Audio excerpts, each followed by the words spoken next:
So we're in Addis Ababa, and I've been here for approximately 2.5 years. And during that time, I've had a chance to see a lot of films, talk to a lot of filmmakers.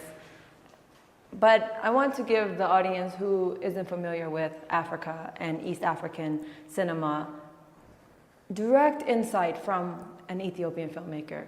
So please tell me your journey into film and what kind of films are you trying to make?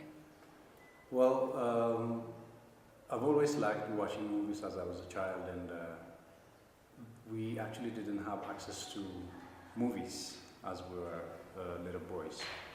And we were always trying to take a glimpse of what's playing in our neighbors' televisions, because those days lots of people didn't have like TV sets or even VCR. Like they became really luxury after a few times when we were a child. So I would die to do anything just to watch a movie. Like I have to do extra things for the neighbors so that they could let me into their house to watch some TV program, which is on a black and white TV screen. And it's always been a great pleasure for me just to watch something on TV. So I adapted this love for movies as I was a little baby, so a little kid. When I was in high school, I still have this pure intent of coming into this like filmmaking endeavor, and I've always watched movies, even if when we don't have a VCR or a TV set in our house. I would always go to our relatives' houses where there's a TV set, or even better with VCR players. So I have grew this attachment to watching movies as I was growing up. But fortunately, or maybe unfortunately, when I realize it now, the only access that we have is just to Hollywood movies, or maybe to Bollywood movies.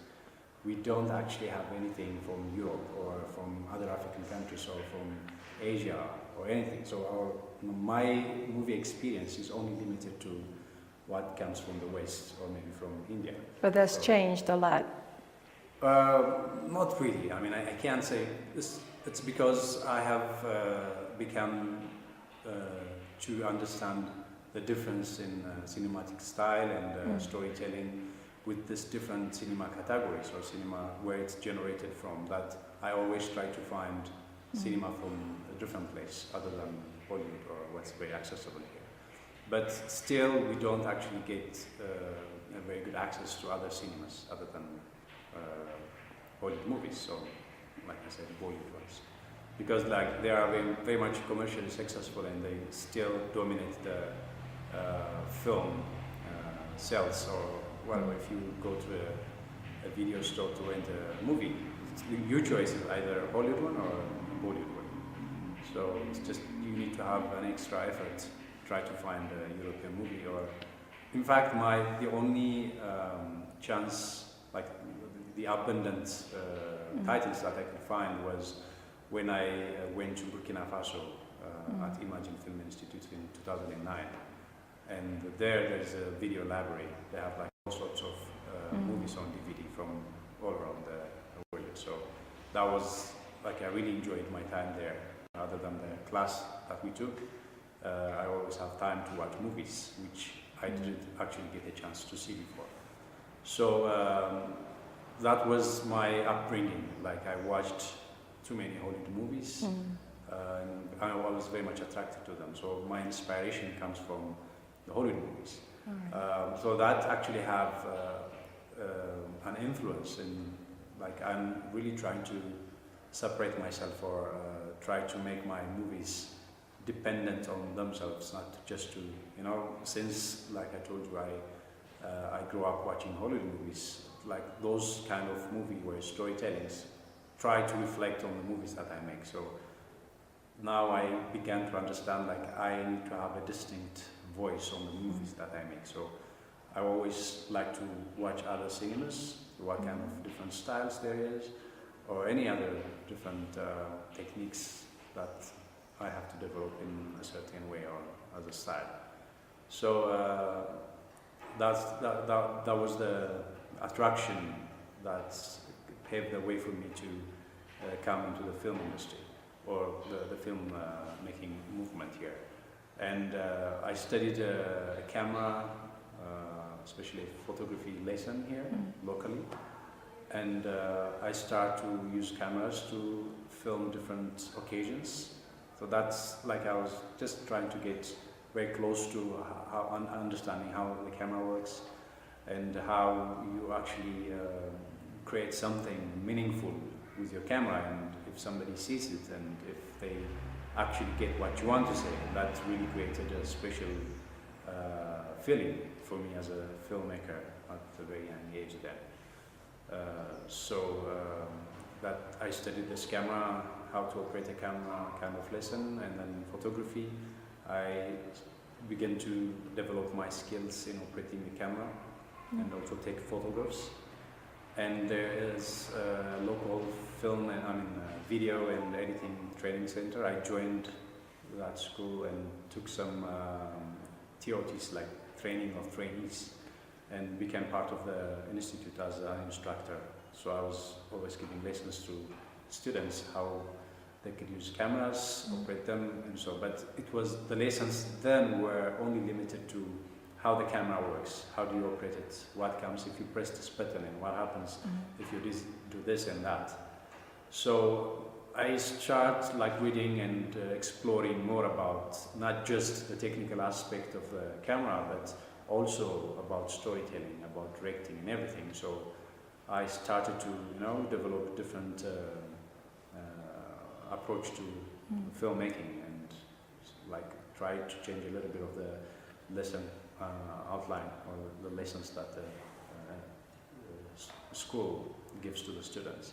So in that process, the first movie I directed or I made was a collaboration between the students and myself. When there is a graduation ceremony for the students, I began to work or collaborate with the students to make some short movie that is going to be presented for this special ceremony. So I start making these short movies in collaboration with the students, and that's how I really became a filmmaker. That's the first step to making a movie. I began by collaborating with students and making these short films. I did this sort of films 3 consecutive years, 3 short movies. And the following year, the school that I used to work with wanted to make a feature film, because at that time the local film-going culture is actually getting started up, it's picking up. So it was about maybe 8 years ago since I made my first feature film. And 10 years ago, before 10 years ago, there was no actually a huge number of audiences or a huge number of movies coming to cinemas.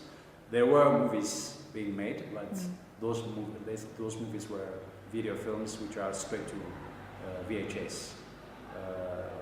There were no movies coming out in cinemas. Okay, so there were filmmakers making films, but they were just going straight to...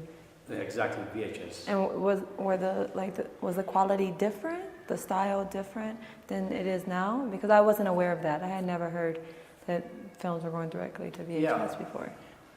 Well, I think to your surprise, the movies that came out at that time were made people who actually work for maybe TV stations, and they use the DV cam camera or the camera which is most likely TV format. And since if you want to put it on the market, the only option that people could see it is with VHS, then they would produce the movie to be on VHS. So I think most of the works at that time were done by these professionals who had experience working on TV, because the camera were not accessible at that time. We didn't actually have the luxury of handheld cameras. People couldn't actually operate the camera. Just like these days, it's very easy. Everybody could film with even there's cheap cell phones. So that has a different impact on the kind of movies that we're making now, because since you have the camera, which is very much accessible with a cheap price, everybody wants to make a movie without going through all the professional ethics and professional works that you have to follow.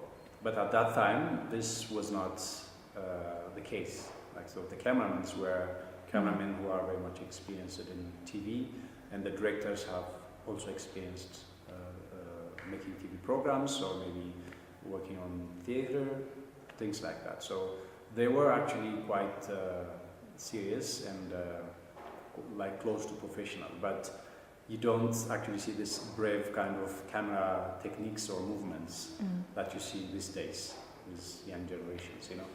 So yeah, there were quite a number of movies which came out on VHS at that moment, which is before 11 or 12 years ago. Okay. But not very much in number, just a little. So after 10 years, one movie came out, and then the filmmaker just wanted to try showing it on cinema. So they started showing it, and it was a big success. People really came in mass numbers to watch the film, and then the next film followed, and then the next film followed, and it became very much popular, and everybody wants to make movies, and everybody wants to go and watch movies on cinemas. So that's how this activity, or this notion of making movies started. And then after maybe two or 3 years of this start, then the school I was working on, well, we discussed, and why not we make a movie? And then, okay, let's find a script. We did, and I directed my first feature film in 2007. And that's how I became a filmmaker. That's the process. Okay, so you mentioned something earlier that just a few moments ago, that there's this huge film culture. Everybody wants to make films, but I was very surprised when I went into Book World, and there was no material related to the industry, the film industry. Do you have an idea why there isn't more material being written, you know, regarding films and the film history of Ethiopia? I can never find anything. Well, I think it still hasn't reached to its matured stage, and there are just a few filmmakers who stayed from the beginning to date and still trying to make movies. But most of the filmmakers and the producers and people who put money into the projects are not very much attached to the art, or maybe to the movement. So they make one movie that might be successful or not, and then they leave. So everybody wants to try if it's going to work or not. So there are just a number of people who are still struggling to make their living or their career in film, and it's still struggling to mature at a certain level, because I mean, we are doing movies without any support from anybody.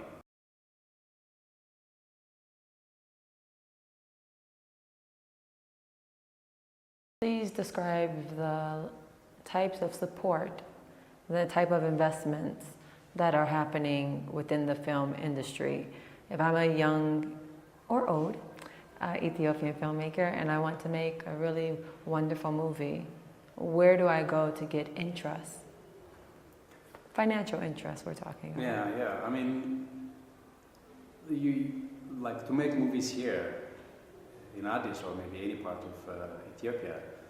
The only source for your movie as a finance is just yourself, or maybe a rich uncle or a rich dad, or somebody who trusts your project and who's willing to help you, to give you a hand, or maybe some other individual who wants to make money by putting money in the projects, in the film. So we don't actually have any kind of infrastructure that supports the film making activities. Like, for example, as a writer, a director, if I don't have enough money to produce my own film, then I have to write my scripts and wait for someone who I am going to present it to, like this, I have this script, it's going to make money, blah blah, and I need this much of money, and then after that, when the film starts to make money, we have this share. Like you take this much of the benefits or one of the profits, and this much I'll take. So you have to make a deal with individuals. There is no such system that would give you a loan. Like even the banks, they don't have any system for filmmakers to give a loan. So you just have to convince people who are interested in making movies. But fortunately, since we have a huge number of audiences who want to watch their locally produced films in cinemas here, and there's always been someone who's interested to make movies. So as a writer-director, it wouldn't be hard for me to find a producer, like that's locally, or I mean, in local terms, the producer is someone who brings in the money from his own pocket, so he pays to make the film, he pays every bill, the actors and everything. Actually, he owns the film. As a writer-director, I don't possess any ownership on the film. It's just since this guy came and paid for it, and every right is for his, unless otherwise there is a specific agreement saying, I'm not going to get paid on the movie, it's just that I'm going to own part of the film, or I'm going to be a shareholder on the film when it's finished. So it depends on the kind of agreement that you have with the guy who brings in the money. So other than that, we don't actually have any other infrastructure which supports our films. So it's just based on individuals who are willing to pay for it. So there are no government incentives in place for the films? Not really. Is there any discussion that you have heard of? I mean, if you haven't, it's fine. There always have been discussions to raise this question of why the government is not supporting this film movement locally, and I haven't heard any positive feedbacks from that side. I mean, we even asked if the banks would create a specific system in supporting specific projects which are really which have potentials to make money and give these filmmakers a chance to own their own works. But that was not even accepted, and we don't even have like a strong film policy that protects or that gives a different incentive for filmmakers or maybe for the films that they make. But there are no such things still available for the film industry here. So it's just we make movies, we still have audiences, we have to fight with all sorts of piracy, like especially these days movies which are not even out on DVDs are being looted from cinema screens. We don't actually know how that's happening, but a movie which is just recently been playing on cinemas has been stolen from where, I don't know, but it's been out on DVD or VCD and still damaging the capacity of the filmmaker to come with another movie next time. It's like the kind of money that you put in making these kind of films is not little. It might be very small in terms of Hollywood production or whatever, but for us to bring some money to make a movie here still is very expensive, because you have to rely on your own bank or your own pocket or your parents' money, since you don't have any support from anywhere else.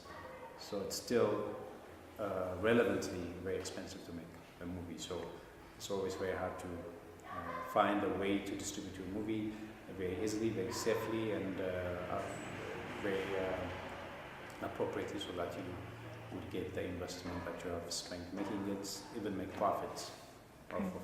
So what about the type of distribution that's in place? Like, I always see Nahum Records, they're distributing films, correct? Yeah. Are there other such distributors or not? Well, what's happening here is now, I mean, these days, especially in Addis, which is the capital city of Ethiopia, we have about 20 privately owned cinema houses. And we have 3 or maybe 4 state-owned cinemas. So the only way that you would show your movies when when they are released very, very fresh is to show them in these privately owned cinemas. So you're your own producer, you are your own film distributor. There is no such infrastructure available. For example, I did a movie which is close to a year ago, and it's been showing in Addis since then. I was a producer, writer, director, and I'm also distributor. I have to take my DVD to cinema houses whenever there is a show.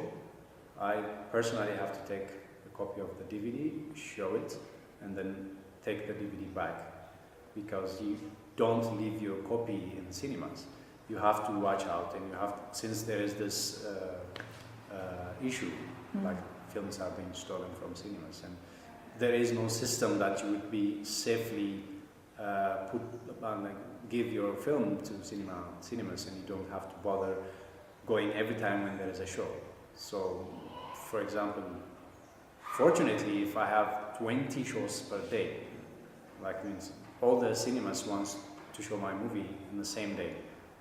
Unfortunately, I have to send 20 people to each of the cinemas to show the film, and then I have to get all this collected at the same time when it's all finished. So it's a very intricate and very cumbersome process to show your movies, and it's still the same until you release the film on DVD. When somebody wants to buy your film for distribution and you sell it, and then that's it. The film is no longer yours in your hand. So we still have to work a different brainstorm approach. Yeah, to come up with a solution. exactly. So I wanted to talk now a little bit about art cinema. I studied film for 4 years in college. I watched a lot of Eastern European films, American independent films, Iranian films. I had a lot of exposure. And coming here, I see the things that you talk about, the challenges of getting independent film, which is my beloved category of films. But I used to watch a lot of black and white stories, things by Bella Tarr, I like black and white films. Wim Wenders, we discussed before. So where is the artist who is trying to make these type of films? Are there many, from what I know, that you're trying to do some of that, somewhat, an artistic film, but also with commercial aspects. So are there opportunities for art cinema to flourish? Do you see that happening in the near future, or are we still very far from that niche? I would say we are very far from that, because even the cinema owners wants to show movies which attract audiences, which are very commercial, which brings in which sells many tickets. So if your film is a little bit close to that artistic or arty kind of style, then they would feel it's not the audience's favorite, and then you would definitely be pushed out of any spot from the cinemas, since the main intent of these cinema houses are making profits. They don't actually have any interest in promoting these art movies, because also the audience, our audience who comes to watch movies in cinemas, they are not very much into this arty kind of films. They want to be entertained. They want to be they want to see commercial films which sell. So for me, it's always hard, unless and otherwise. I am really pretty sure that this film is not for my local audience. This is going international. Then I'll do a film which is not very commercial to the local market. But since there is an available market which is craving for a film which is very much commercial, and that you would have to make something that the audience would love, and you are guaranteed that this film is going to make money, and then you have enough money to make your next film, which is maybe art. You don't care at that point if the film makes money or not. So you have to be very decisive in which kind of stories that you really want to tell. So for me, at this point, I still have to make money for my living, so I just can't afford to make something that is not going to make money. in cinemas. So then it's a paradox. I think you have to play along between these lines to make something very much different from what the audience and what the cinemas really want to show here. You know, that's something that I think a lot about, the opinions of the audiences, because the private theaters say that the audiences want comedy and drama, and then you read interviews in Ethiopian Business and Business Review, and you talk to people and they said, we want something different. And then when something different comes, then the audience might not respond like you think they would. So sometimes I don't know how accurate the information is about the audience members' taste. I sometimes feel just like the private theaters are really kind of controlling the type of film. So I wonder, how do we provide art cinema? Because that's part of helping a society develop and mature. Every industry has been through it, you know, just pandering to the masses or a commercial aspect, and kind of restricting the artists from freely expressing themselves. So I'm just curious, like, it's just too much of a risk to take for the majority now? That's true.